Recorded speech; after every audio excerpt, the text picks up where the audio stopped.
Start.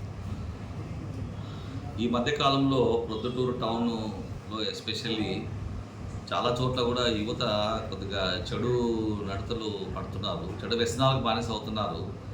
దానికి కారణాలు వేరే వేరే కావచ్చు. అందుకే మా యొక్క విజ్ఞప్తి స్టూడెంట్స్కి, విద్యార్థులకి, ఇంకా నిరుద్యోగులకి, ఇంకా యూత్ ఎంప్లాయీస్ కూడా, యంగ్స్టర్స్, ఇంకా కొంతమంది ఉద్యోగస్తులకి, వ్యాపారస్తులకు కూడా విజ్ఞప్తి. దయచేసి ఈ యాప్లు నమ్ముకోవద్దండి.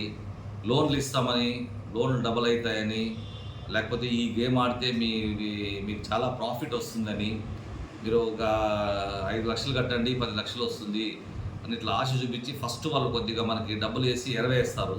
ఆ 20 వేసి దాంట్లోన వీళ్ళు మభ్యపెట్టి దాన్ని మోసపోతున్నారు చాలామంది. అదేవిధంగా చాలామంది జరిగాయి ఈ మధ్య కేసుల్లో కూడా చూస్తున్నాము. బెట్టింగ్లు అయితేనేమి, మట్కా అయితేనేమి, ఈ వ్యసనాలన్నీ మానుకుంటే బాగుంటుంది. ఆ బెట్టింగ్ మహమ్మారిని తరిమి కొట్టాలని అందరికీ విజ్ఞప్తి చేస్తున్నాము. ఆ బెట్టింగ్ మనిషిని, ఇంట్లో వ్యాపారస్తులు, పెద్ద పెద్ద ఉద్యోగస్తుల్లో ఉన్నోళ్ళు అందరూ కూడా దాన్ని బాగా, కొంతమంది వ్యక్తులు, మన ప్రముఖులు కూడా దాంట్లో ఇన్వాల్వ్ అవుతున్నారు. దయచేసి మానుకోండి. ప్రాణాలు కూడా తీసేస్తున్నది. మొన్న కూడా ఒకటి జరిగింది సంఘటన, తెలుసు మనకి. అదేవిధంగా ఈ యాప్స్ గురించి కూడా ఒకరిద్దరు కంప్లైంట్స్ కూడా వస్తున్నాయి మనకి. మొన్న కూడా ఒక ఎంప్లాయీ కూడా ఇదే విధంగా డబ్బులు వాడుకొని యాప్ ద్వారా ఆశపడి మళ్ళీ కట్టొచ్చు అనే ఉద్దేశంతోన పొరపాటు చేసి కేసులో ఎదుర్కొన్నాడు. ఉద్యోగం కూడా పోతుంది. సో పోలీసు వారి యొక్క విజ్ఞప్తి, దయచేసి పట్టణంలో చాలామంది యువతీ యువకులు చదువుకున్న వాళ్ళు ఉన్నారు. విఘ్నతతో ఆలోచించండి. ఈజీ మనీ రావాలని ఎప్పుడూ ఆరాటపడొద్దండి, ఆశపడొద్దండి, ఆవేశానికి గురి కావద్దండి. వచ్చేస్తాయని ఫస్ట్ వాళ్ళు చూపిస్తారు.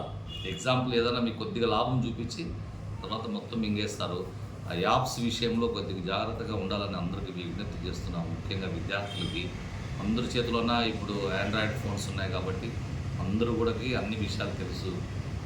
అదేవిధంగా ఈ మట్కా జోలికి కానీ దాని జోలికి పోద్దండి. ఇట్లా పోయే వాళ్ళని దృష్టిలో కూడా మేమంతా లిస్ట్ అవుట్ చేసాం టౌన్లో. మా సిఐలు అందరూ కూడా వారిపైన మేము గట్టిగా యాక్షన్ తీసుకోబోతున్నాము. తర్వాత వాళ్ళ పైన అందరి పైన కూడా రౌడీ షీట్లు కూడా త్వరలో ఓపెన్ చేస్తున్నాము. అందరు ఫిట్ పర్సన్స్ ఎంతమంది దాంట్లో ఉన్నారు అనేది ఇన్వాల్వ్మెంట్ చూస్తున్నాము. సో ప్రజల్ని పీడించి చేసే ఈ మొహమ్మారిని అందరిని తరిమి కొట్టండి. ఈ బెట్టింగ్ విషయం అయితేనేమి, మట్కా అయితేనేమి, ఈ యాప్లో ఫన్ గేమ్స్ అని ఇట్లాంటివన్నీ ఉన్నాయి. అవన్నీ ఆశపడొద్దండి అని దయచేసి అందరికీ విజ్ఞప్తి చేస్తున్నాము.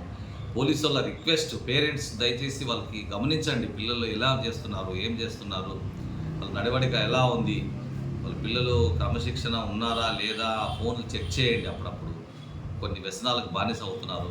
అదేవిధంగా కొద్ది గంజాయి కూడా మనోళ్ళు సేవ్ చేస్తున్నట్లు ఉంది. సో గంజాను కూడా కొద్దిమంది కన్జ్యూమర్స్ ఉన్నారనే విషయం తెలిసింది. అటువంటి వాటి మీద ఉక్కుపాదం మోపుతాము. అంతా ఎలక్షన్ మూడ్ అయిపోయింది కాబట్టి ఇప్పుడు ఫ్రీగా ఉన్నాము. అన్నీ కూడా కేసులు రివ్యూ చేసుకుంటున్నాము. ఈ యాంటీ సోషల్ ఈవిల్స్ని ఖచ్చితంగా రూపుమాపదము. గవర్నమెంట్లో ఇటువంటి ప్రోత్సహించేది ఎవరు వ్యక్తులైనా కూడా ఉపేక్షించేది లేదు. మనకి ఇటువంటి చెడు వ్యసనాలకు బానిస అయ్యే వాళ్ళు కూడా మేము కౌన్సిలింగ్ ద్వారా, తర్వాత కేసుల ద్వారా కూడా కట్టడి చేస్తామని తెలియజేస్తున్నాం. Thank you.